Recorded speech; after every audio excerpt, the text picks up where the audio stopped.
There is now. It's time for people to come back, take their seats, so we can do the second set. Calling all audience members. If I speak quietly, will you all get quiet? Yes. Good. There's some things that I wanted to announce. The first being that no event like this happens without the work of an enormous number of people. There, can you hear? No event like this happens without the work of a great number of people who volunteer their time and their commitment. And while it would take an inordinate amount of time to thank them all one by one, I did want you to recognize the efforts of all of the volunteers who have helped organize this event.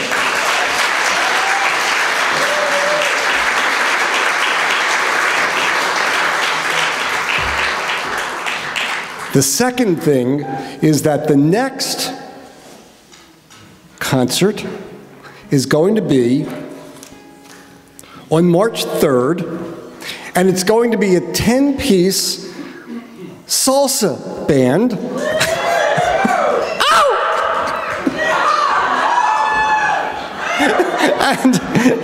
and the room is going to be transformed into a dance floor.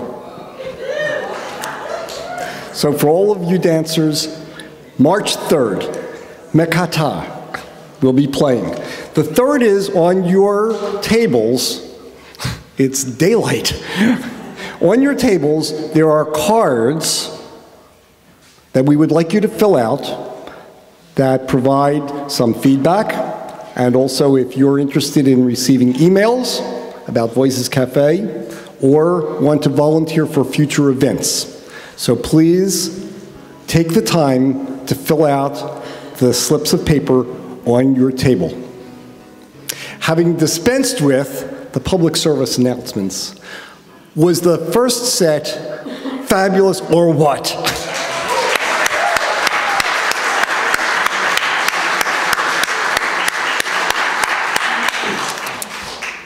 Before we start the second set, which will be not only as good, but better, I'm sure, I did want to take one moment to provide some continuity from the first and premier concert event of Voices Cafe. For those of you who were here, that was Penguin 1. This is Penguin 2. So here's the question. What do you call a penguin with happy feet? No bling, no culture. A pole dancer. Oh, it'll come to you later. That's the signal. That's the signal to bring David Vita on to make an announcement, and then we're going to do the second set, and Tom will be back.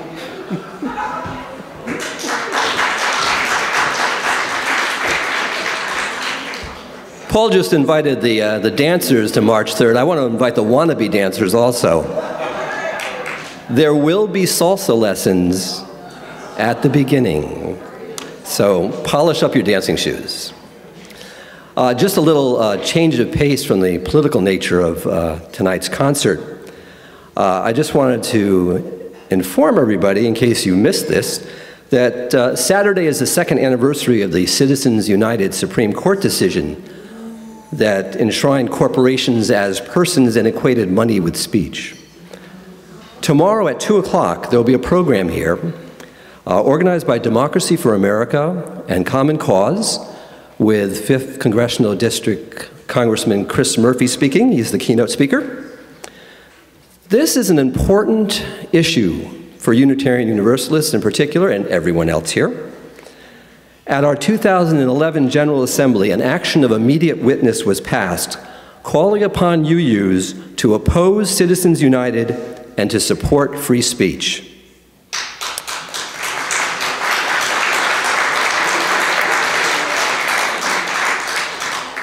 I hope that you will join me tomorrow at 2 o'clock to learn more about both. There are flyers outside in the foyer that you can pick up. Thank you.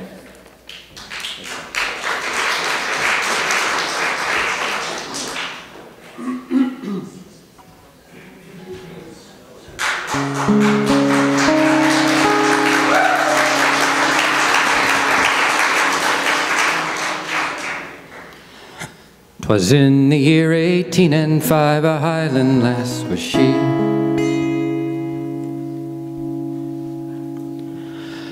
Her daddy was a farmer growing rye and herding sheep.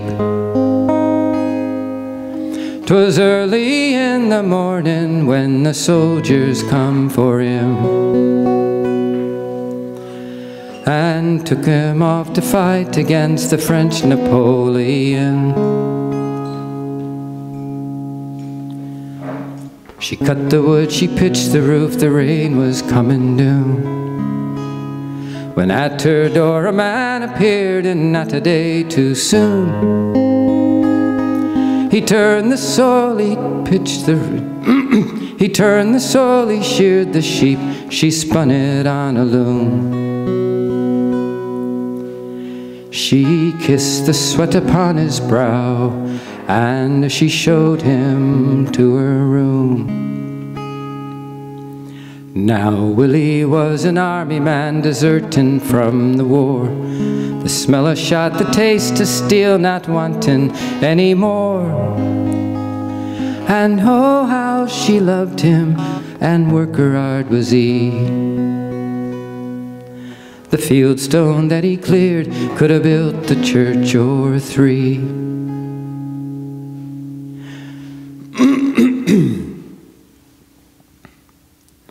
Their 2-year-old in her embrace, and Annie in his arms, snuggled on a frosty morn when Duggar barked alarm. Riders in their coats of red, recruiting for the crown, tore Willie from her side and took him off to town. Her daddy long had disappeared, now Willie too was gone, when at her door 'twas I appeared, my face all sunk and drawn. I worked the fields like Willie, and I fathered to her John. And she took me to her room at night when the day was done. Like Willie, I was on the road, leaving war behind. The killing and the slaughter, oh, it wasn't for my kind. 4 years hence our Nellie to the house come running, saying that a stranger from the lochside was a-comin'. 'Twas if she'd never lost him, and to his arms she flew. But now she had 2 men she loved, and both of them were true. With me she had a daughter, with Willie bore a son. And both of us before her were in love with Annie Dunn. Well, some folks may be saying that we're living deep in sin, but greater sin to fight a war that takes away the men and leaves the families behind surviving as they can.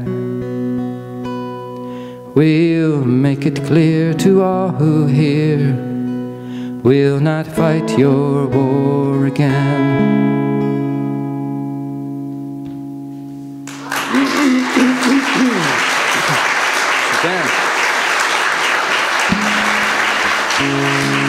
When my son and I toured in the UK in '06, I think it was, and we heard this story, and I put it to music, and here we have Susanna on the stage.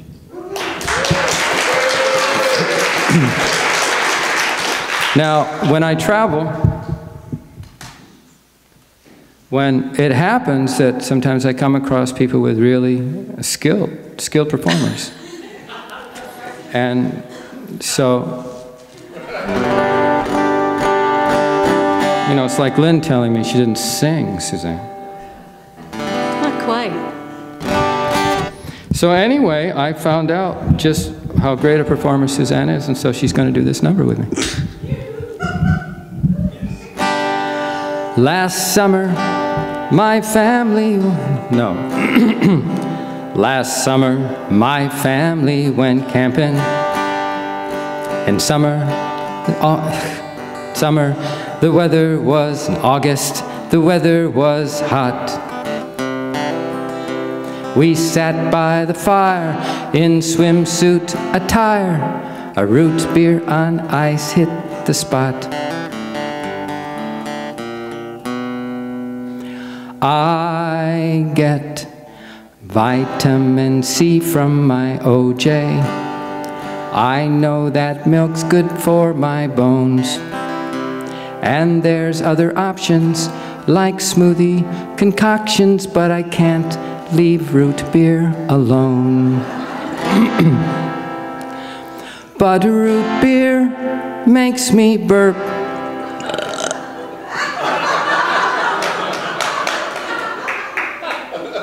Did it come out? Root beer makes me burp. You may think I'm jerky for this root beer burpee, but root beer makes me burp.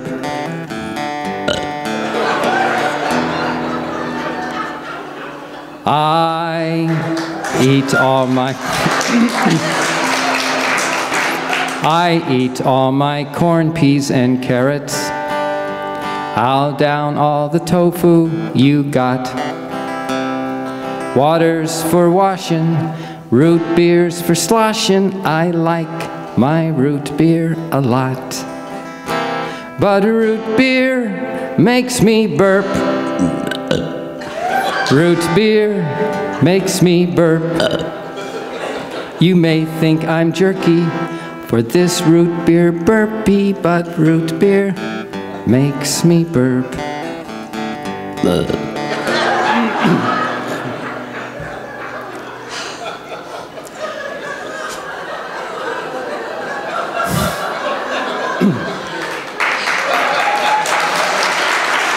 You're a hit. No, you're not done. Don't you go anywhere. Okay. That's the extreme compliment to have a song interrupted. I'm deeply touched. Well, do I know consequences of downing a gaseous drink? But in spite of the social offenses, it's better than farting, I think. 'Cause farting is smelly and noisy too. A burp is a lyrical impromptu. I see how it's easy to misconstrue, but root beer makes me burp. Oh, it's better to belch and to bear the shame than to squelch the belch and to bear the pain. Root beer tastes good and it's food for the brain, but root beer makes me burp. Oh, root beer makes me burp. Root beer makes me burp. You may think I'm jerky for this root beer burpee, but root beer makes me burp.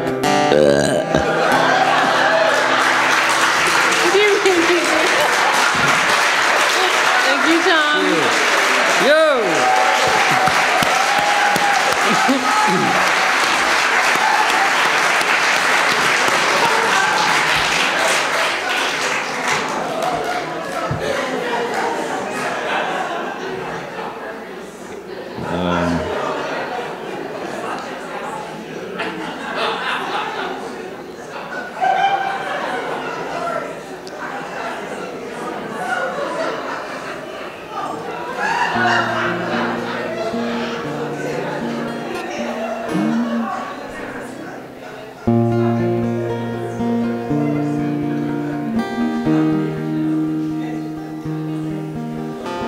I told Suzanne the extreme compliment is when your song is interrupted with applause. Last year, about this time, I got a call from Teresa El Amin from North Carolina. And she told me that American Renaissance, anyone know about American Renaissance? American Renaissance is a white supremacist group, and they were having their national convention in North Carolina. And Teresa, who was head of the Southern Anti-Racism Network, called me up and asked me if I would come down and do a concert for them that would be in response to them coming to their state for their convention. So I called up my good friend Darryl Mock from Washington, D.C., and he emceed the show. And I wrote this song for it. So, who can tell me who James Cleveland Owens was?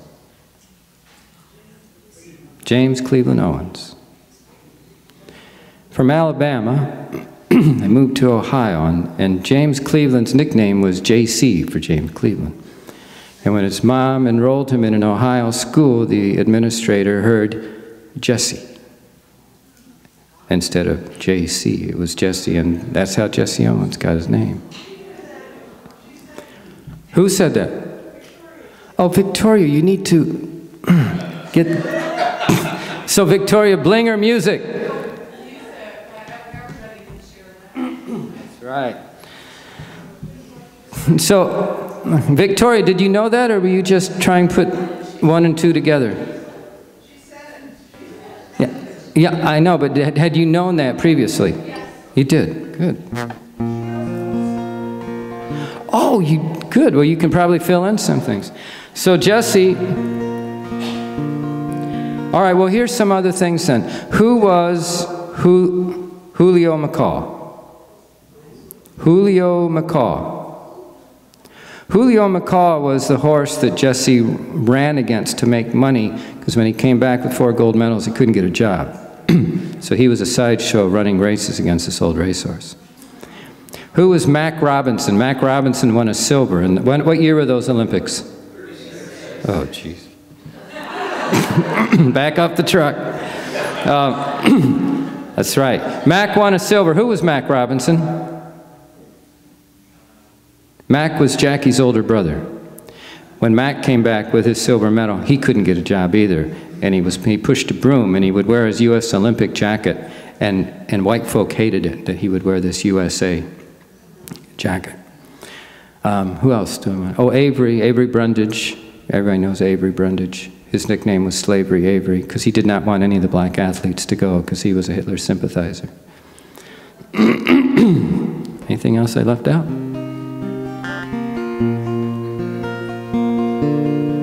He was a sharecropper's son. He was the Midnight Express. When he was young, his mother took a kitchen knife and cut a tumor from his chest. Went to Ohio for the Buckeyes to run and study at their school, and punched his ticks in 36 to run where Nazis rule. Slavery Avery told the world that Jesse shouldn't go. Better he should stay at home in service to Jim Crow. But Jesse knew not to do everything he's told. He tied the laces on his shoes and went running for the gold. Hitler said he'd never shake a black man's hand, and FDR never called, never even sent a telegram. Well, he could run with whites in Germany, but not in Alabama. Right up front on a Berlin train, but not in Texarkana. He could eat with whites in Piccadilly, but not in Caroline. Go to a show with Parisian, but not below the line. Brown shirts, black guards, and gray-green waves, 7 military miles long. Jesse said he ran with the strength in his feet and the courage in his lungs. In the summer of '36, he was the fastest we ever saw. By December, he was a sideshow racing Julio McCall. Now Mac Robinson won silver, but when he came back home, all they gave him was a broom that he could call his own. But he paved the way for Jackie, for Hank and Willie too, and all of us keep paving that road for me and you. Slavery Avery told the world that Jesse shouldn't go. Better he should stay at home in service to Jim Crow. But Jesse knew not to do everything he's told. He tied the laces on his shoes and went running for the gold. He tied the laces on his shoes and went running for the gold. Thank you.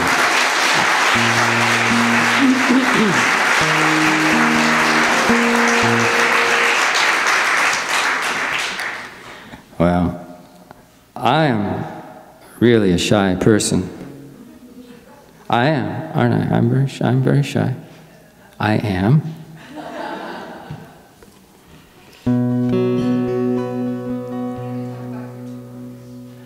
I got to talk about my tour. Lynn is my business manager.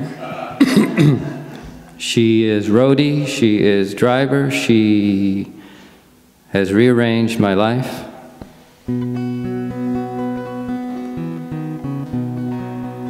Thrown out many of my precious memorabilias.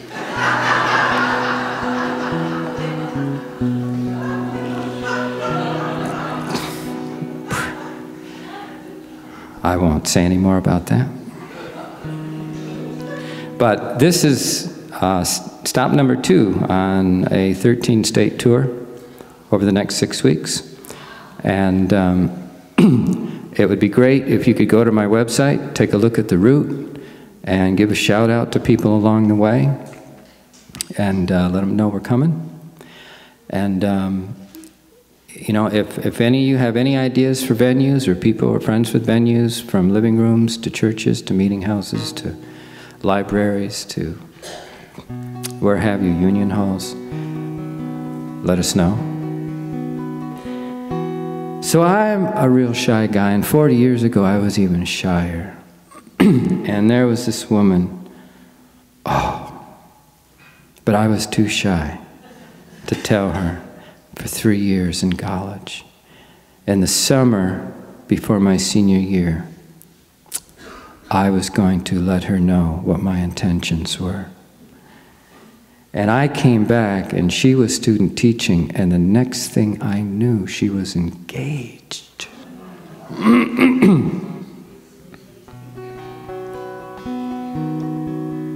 And 40 years later, 2 hours to go before the show, you found me tuning backstage. There was on your face a familiar trace, couldn't be covered with age. Well, you're 60 now, and I don't know how, but I must be 62. 40 years ago, so long ago, I was in love with you.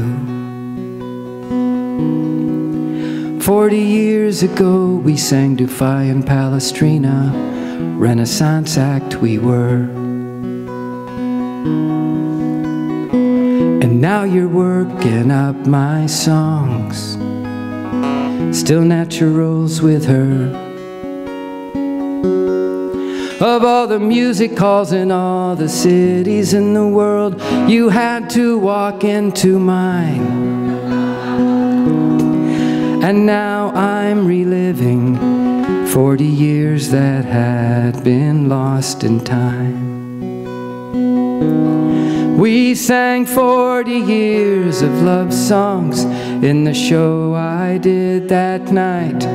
We sang 40 years of harmonies that still were just as tight.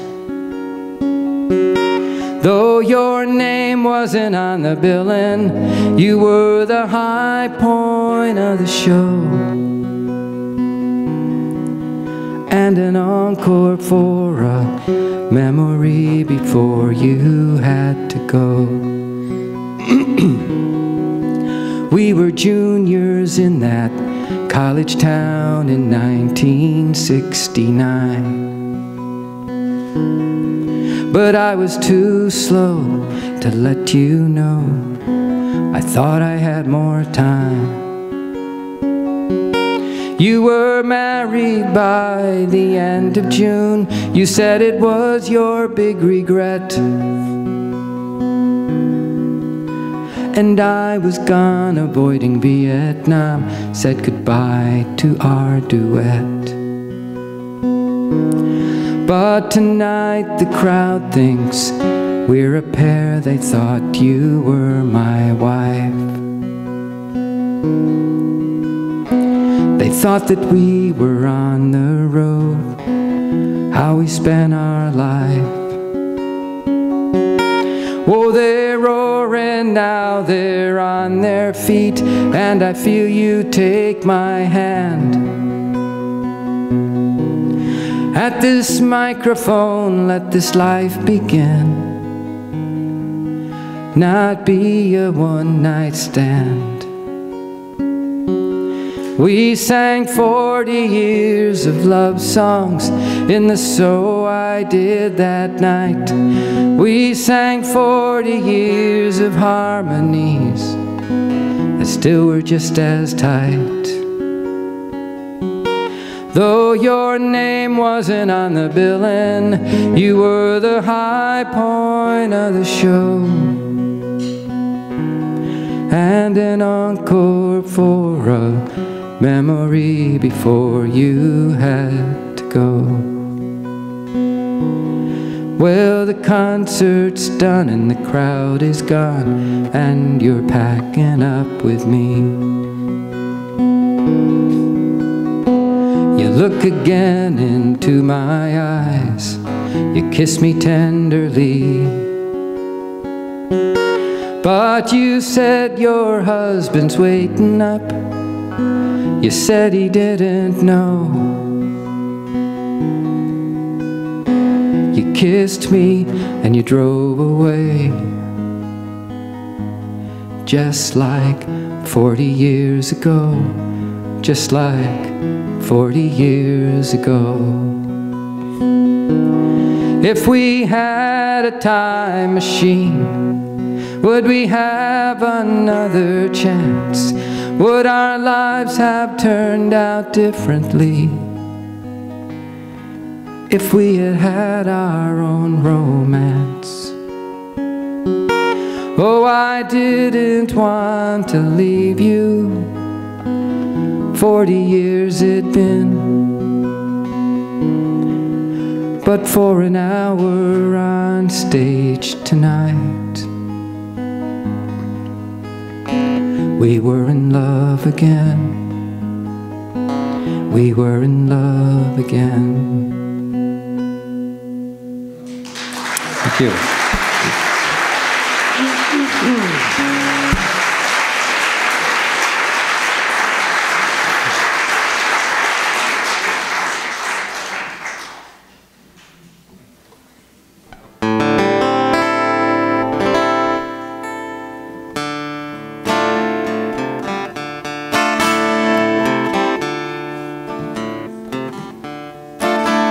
There's a drone in the air in Pakistan. Paramilitaries on Columbia Plan. Samsara was hanging from a crane, Shell and Chevron in Oconee Domain.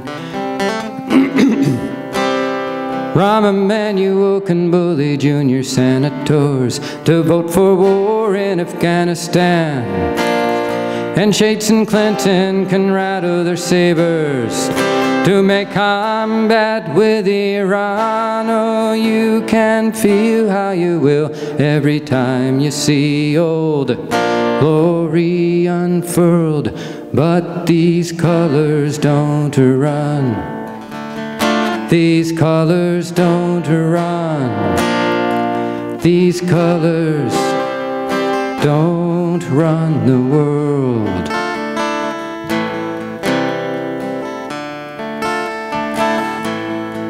Obama says we've lost South America, but I can still find it on a map.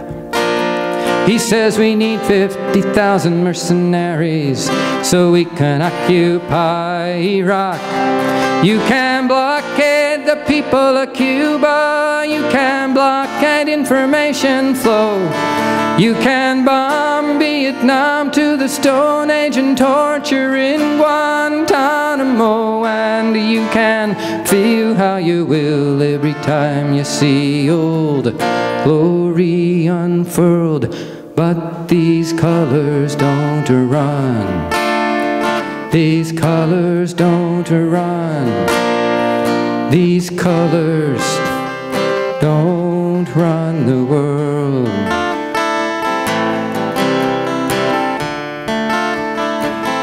You can build a wall on the border with Mexico, build another in Palestine, build a wall in the minds of our people while the truth you undermine.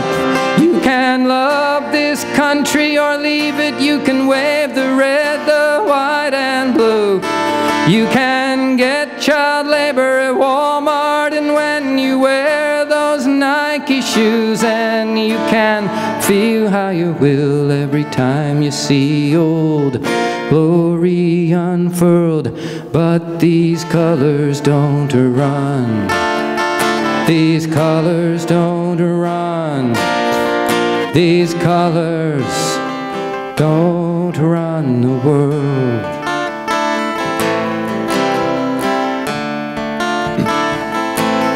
Contras kill civilian populations, destroy their clinics and their schools, their croplands and water systems, till we decide which Samosa rules. You can say they hate our freedoms, but look at the damage that we've done to get every precious metal and fossil fuel and their labor under our thumb. And you can feel how you will every time you see old glory unfurled. But these colors don't run. These colors don't run. These colors don't run the world. Yeah, these colors don't run. These colors don't run. These colors don't run the world. Thank you.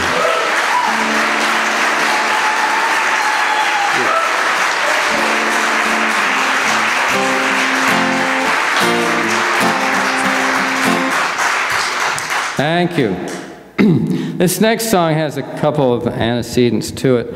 My son Jacob got busted when he was in 5th grade because he refused to stand for the flag. It was after 9/11, and I came home and he was crying, and when he started to talk about it, and the music teacher was teaching the class what was it, the national anthem, and the history and behind it, and then put a flag up and told everybody to stand up, and they could put their heart over there, or their hand over their heart, and Jacob didn't stand up. And she said, "You have to stand up." And he said, "I don't want to." And she said, "You have to stand up." And she told him it was the right thing, respectful thing, honorable thing, whatever, I forget the exact words. And he didn't want to, and then Jacob said, she told the class that if Jacob doesn't stand up, everyone will lose recess. So this is democracy in action. Now, I called her up to just ask her, and her story was the same as Jacob's story, and I said, "Have you heard of the First Amendment?" And she hadn't.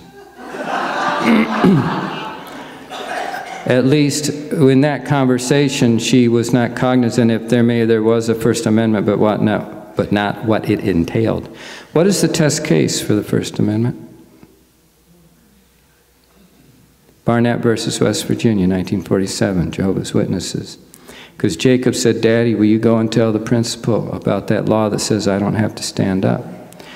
And I said, "Well, honey, I've never told you to sit down, so do you think you could go and tell in your own words, and I will go with you?" And so we went in early, and he walks into the principal's office and he says, "I can't stand up for the flag as long as we're starving kids in Iraq, we're dropping bombs in Afghanistan, we have a boycott against Cuba, we're killing people all around the world, and the flag stands for war."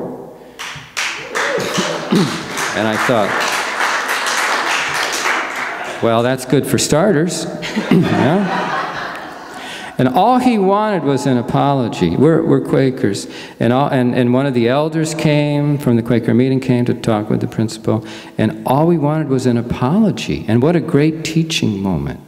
But the principal wouldn't let it happen because she was afraid that if other kids knew they had a First Amendment right not to stand up, that they might not stand up either. You know, so anyway, so that was part of the initiation, but the song really came together when Tammy Silicio, I don't have the newspaper with me, remember the woman who, and maybe not because this is the East Coast, she was working in Kuwait with her husband, and she took a picture of coffins with flags on them. Remember this? And she and her husband got fired. Well, I was on my way to Vancouver in Canada back when I could go to Canada. And yeah, I got stopped at the border my last time I had to go to Canada. I couldn't get, they were going to send my truck to the warehouse. They found my name in the computer, I guess, because they typed it in and they just kept my passport and said, "Your truck's going to the warehouse." And it didn't go ultimately, but I didn't go into Canada either, so. Anyway, that's another story. Where was I? Seattle. Seattle. And so I saw all the coffins. Her memory is much better than mine, too. And so that was another thing. And then my friends, you know, one guy I know got arrested for wearing a peace shirt in the mall, got arrested for disorderly conduct because he wouldn't leave the mall because he was wearing a peace shirt. Another friend of mine got detained as they were going through her bags, and they found prayer beads, and they found something else, and what were some of the other, and having to take their clothes off at the airport and strip search. And so all of that, and then I didn't play it for a long time, and then now that our president has decided to suspend the Constitution, I'm bringing it back. And today on the show, you know, we were talking about, and I say, what countries in the world, what democracies have suspended their Constitution? All due process, and if you take a look at the Bill of Rights, and you will look at how much of it is trashed. You know, and what do we come up? We come up with Pinochet in Chile, with U.S. support. We come up with the generals in Guatemala and Jacobo Arbenz with U.S. support. We come up with Juan Bosch being overthrown in Santo Domingo. We could go on and on. We have Hitler in Germany to suspended the Constitution. What kind of company is this that we are keeping? And why is there not total outrage in this country right now? Why is there not outrage in the media?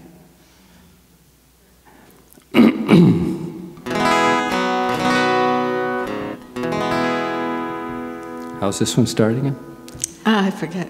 You wrote the song. 10-year-old in America land, sitting down to make a stand. Won't pledge to a country at war, won't honor what that killing's for. Teacher says he disrespects, principal says that he'll infect the other kids with free speech notions. Can't have no anti-war commotion. When freedom is outlawed, only outlaws will be free. Only outlaws, only outlaws. Only outlaws, only outlaws will be free. You can tap my phone and read my mail, torture me and keep me in jail when freedom is outlawed. Only outlaws will be free. Can't wear a peace shirt in the mall. Police get the call. Take me for a ride downtown. Don't want no free speech around. Public radio won't play anti-war song, 'cause today free speech song is treasonous, so they're gonna censor us. When freedom is outlawed, only outlaws will be free. Only outlaws, only outlaws. Only outlaws, only outlaws will be free. You can tap my phone and read my mail, torture me and keep me in jail when freedom is outlawed. Only outlaws will be free. Take my books away from me, make me undress publicly. Won't let me catch my flight, say my beliefs are dynamite. FBI comes to my home, terrorist clues they wanna comb. They say that I'm fair game 'cause of how I spell my name. When freedom is outlawed, only outlaws will be free. Only outlaws, only outlaws. Only outlaws, only outlaws will be free. You can tap my phone and read my mail, torture me and keep me in jail when freedom is outlawed. Only outlaws will be free. Don't like my ancestry, oh, send me to Guantanamo.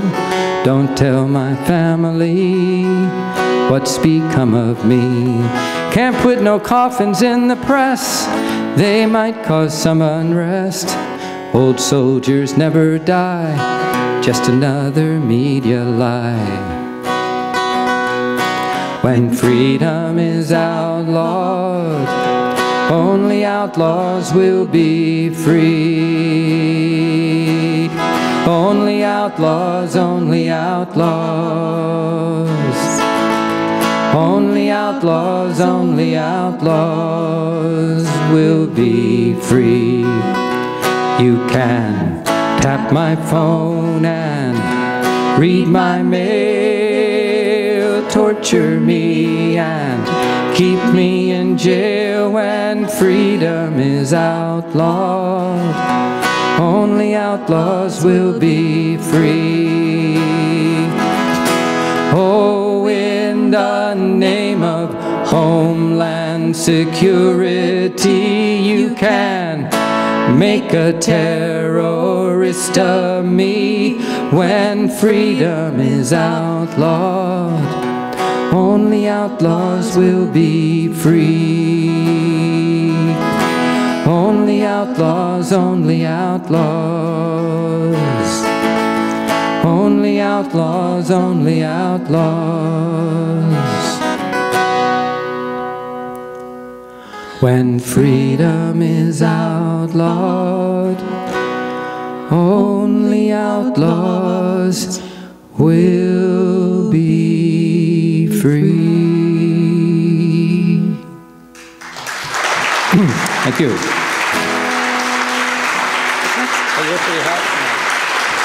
Think they noticed me putting my elbow on your breast? You know, you remember when Jacob and I were driving in the truck, and W came on the radio. He says, "You're either with us or you're with the terrorists." Remember that one? Jacob's sitting there. He goes, "Daddy, does that mean I'm a terrorist?" I said, "Yep."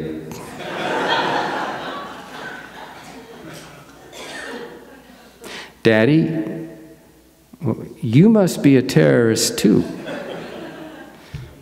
I said, "That's right. The apple doesn't fall far from the tree." He said, "What's that mean?"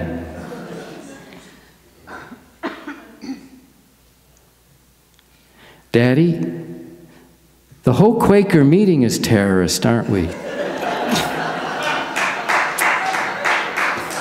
I said, "That's right, honey. Every last one of us." Well, we have 2 songs left, folks. The evening has flown.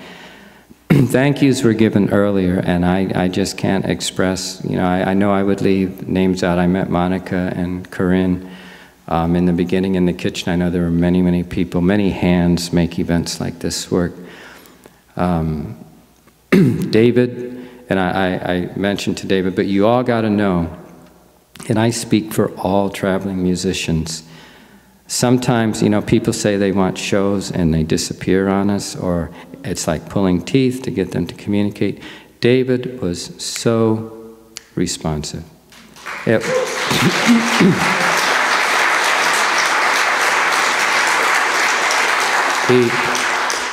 I didn't have to chase or anything. He was so proactive, and this, and set me up with John.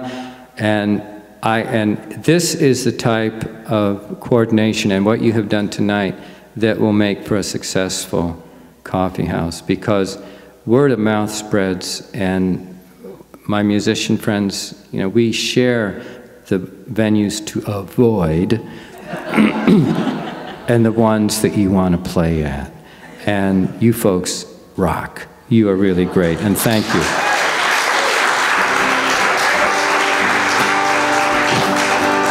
So, and Sherry is putting us up tonight. And Joanne, also thank you, because Joanne was part of that process as well. And remember the lottery, that first lottery. It was the quietest day on campus, because everyone was listening to the radio as they announced our birthdays. And my friend Jeffrey pulled the number 4. So, this is Jeffrey's story. I have wanted to write this song for 40 years. And then we had a layover in the Las Vegas airport for 4 hours. And in the midst of all the slot machines ding-dinging away, this is what we came up with. It was back in 1970, during the first lottery, when Jeffrey pulled the number 4. He went down to his induction, not knowing his malfunction, when the doctor started to explore. He had him cough, stick out his tongue, say, "Ah," took his pressure pulse, then the doctor saw. When he went to Jeffrey's scrotum to see how he did totem, he discovered that he only had 1 ball. You see, at birth one testicle was upended, so only one of them descended. Cryptorchidism's what you call it, and it's important to the Army how you haul it. Flat feet and venereal infection, esophagitis, all reasons for rejection. But Jeffrey's only flaw, from his toenail to his jaw, was a missing testicle upon inspection. Oh, we needed one more ball for the Army protocol. His testicular action was only a fraction. If you're gonna do some killing, two gonads must be chillin'. When tour duty calls, you gotta have the balls. Oh, you can be all you can be if a technicality under examination doesn't get detected. 'Cause if your anatomy has peculiarity, it's probably gonna leave you deselected. GI function abnormality, schizophrenic psychiatric history. And in your underwear you gotta have a pair to be in Army uniformity.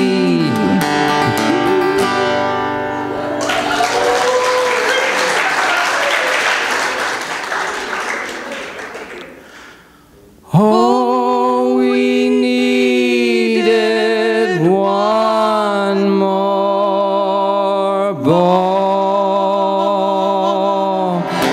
for the Army protocol. His testicular action was only a fraction. If you're gonna do some killing, two gonads must be chillin'. When tour duty calls, you gotta have the balls. The doc said he could sign a waiver. Jeff said, "Doc, don't do me any favors. You know all about my jewels, and there's a reason the Army has these rules.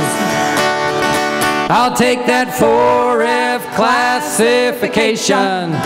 2 balls you need to go warring for the nation." Oh, he didn't have the package hanging in his sackage. He could have served his country, but he needed one more nut. Oh, we needed one more ball for the Army protocol. His testicular action was only a fraction. If you're gonna do some killing, 2 gonads must be chillin'. When tour duty calls, you gotta have the balls. When tour duty calls, you gotta have the balls.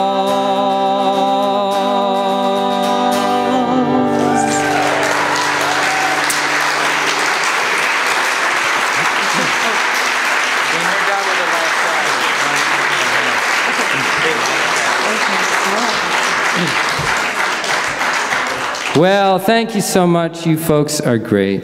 This has been such a pleasure. And I need to tell you, and every performer will tell you, the audience can make the show, and the audience can lift the performer up. And feeling not 100%, you help me get through the show. And I'm serious about that. So thank you so much. Paul, wherever you went, thank you for running the stage. And I know there's many names that we haven't said, and many hands have done a marvelous job with this coffee house. So, sweetie. Okay. One of my musical brothers, I just love this man, is Dave Stoddard. And I met Dave in Texas at Kerrville at the folk festival there several years back. And he and I were co-winners at the South Florida Folk Festival, and sometime the next year, I think it was. And on stage that night Dave was on my right and Nick Annis was on my left, and we just went around and we backed each other up, and it was like one of the most fun, and not as much fun as with you, of course, but times I've ever had on stage. So look up Dave and Nick on their websites, because this is a Dave Stoddard song, and we end our shows with it.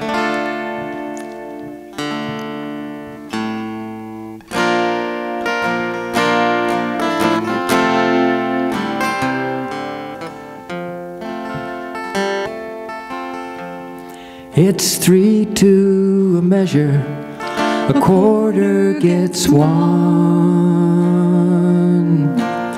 You can say it in rhythm, it's 1, 2, 3, 1. I'm sorry, let's try that again. Okay.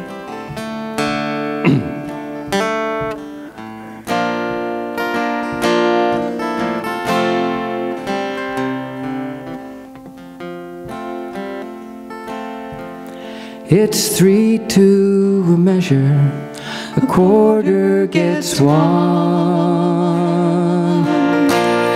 You can say it in rhythm, it's 1, 2, 3, 1.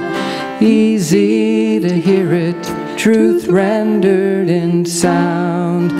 Easy surrender, it's paradise found. 3/4 time, a comfortable groove, it's the way we exist, the way that we move. Parsley, sage, rosemary and thyme, and the music of love is 3/4 time. Yeah, it's harder for children, 'cause it's so seldom heard. In popular music, it's rarely preferred, but for grown-ups it's easy. It's the essence of art. Feeling primeval, it's the sound of your heart. 3/4 time, a comfortable groove, it's the way we exist, the way that we move. Parsley, sage, rosemary and thyme, and the music of love is 3/4 time. Yeah, there was a time when I was 4 to the bar. Had to keep moving, you know how we are, through difficult changes, impossible rhymes. My memories of you are all 3/4 time. 3/4 time, a comfortable groove, it's the way we exist, the way that we move. Parsley, sage, rosemary and thyme, and the music of love is 3/4 time. parsley, sage, rosemary, and thyme, and the music of love is 3/4 time. Thank you very much.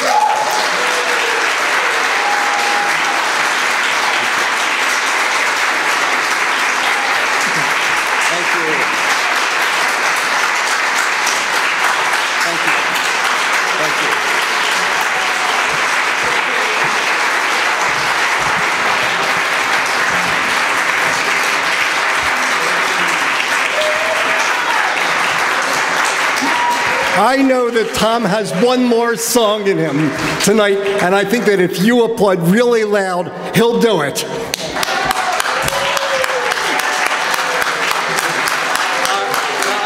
can do best if I want to do better. All right. Okay, thank you so much. You're so kind. In Kentucky. Anyone in Kentucky here? All right, far out. You should know this, sir. This is Kentucky history. In Kentucky, there is a statue of a horse in Lexington. Where are you from, John? Louisville. Well. And this horse's name is Bess. So Bess is a, look at her. She's playing cat's cradles with the necklace. That's so far out. Okay, where was I? In Lexington, there's a statue of a horse, and the horse's name is Bess. So what can you tell me about Bess? Bess is a... Oh! Look at them! They're so good! That is the hardest question for people to get. They come up with everything but mare. Very good. So, you need to remember that. and now this is... And you may know this, John. This is the statue of Bess in John Hunt Morgan, Morgan's Raiders from the Civil War of the Confederacy. Kentucky was a state that went both ways, but Lexington was very much a center of the slave trade in that part of the country. And there used to be a little plaque outside what used to be the town hall of Lexington. Now it's a Museum of Kentucky History. And the plaque said something to the extent of, to General John H. Morgan, killed, and on his horse Bess, killed in action behind enemy lines in 1864. Which is true. He was killed behind enemy lines in Tennessee, trysting, the story goes, with a Union officer's wife. Ooh. When Union pickets came up the front walk and General Morgan exited out the rear to preserve the honor of the woman in question and was shot as an intruder. Which brings us back to Bess, who is a... And if you look at Bess, you'll see that Bess has a...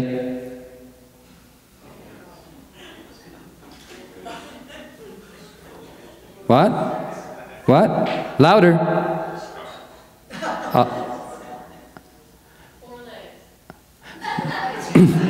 Bess has a scrotum. The sculptor made Bess anatomically correct, but the progeny said, Daddy would never ride a girl horse. Now, we know that they rode mares and geldings. But, and this is your job, when you leave here, I want you to take a look at statues of horses with soldiers on them and see if they're hung or not. Because they probably shouldn't be, and I bet you they are. And get back to me on that. And a rite of passage for UK undergraduates every year was to paint Bess's scrotum a bright color.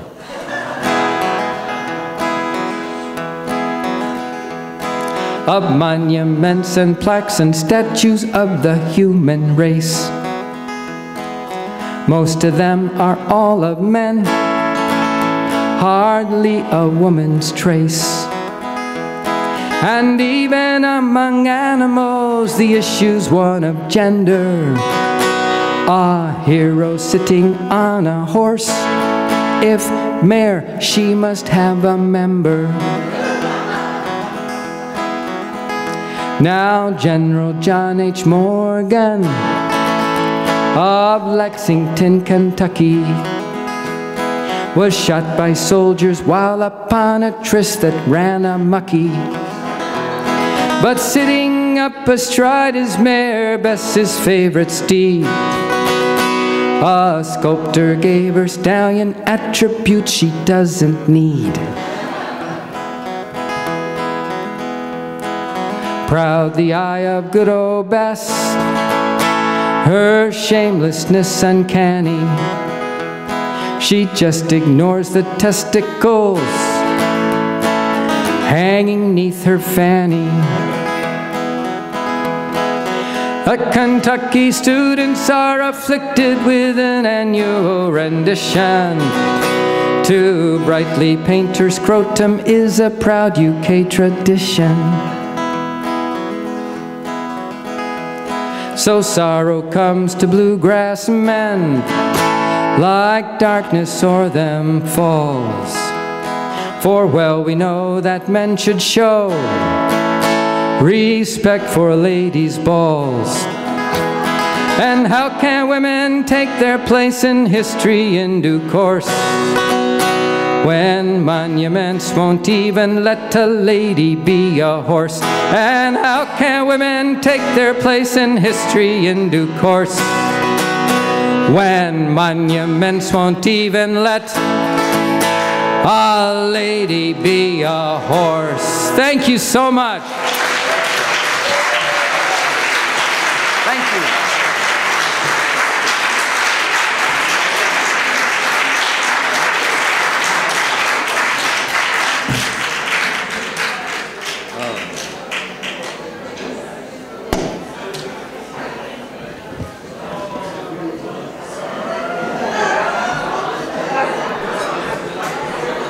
Go back to the CDs. Okay.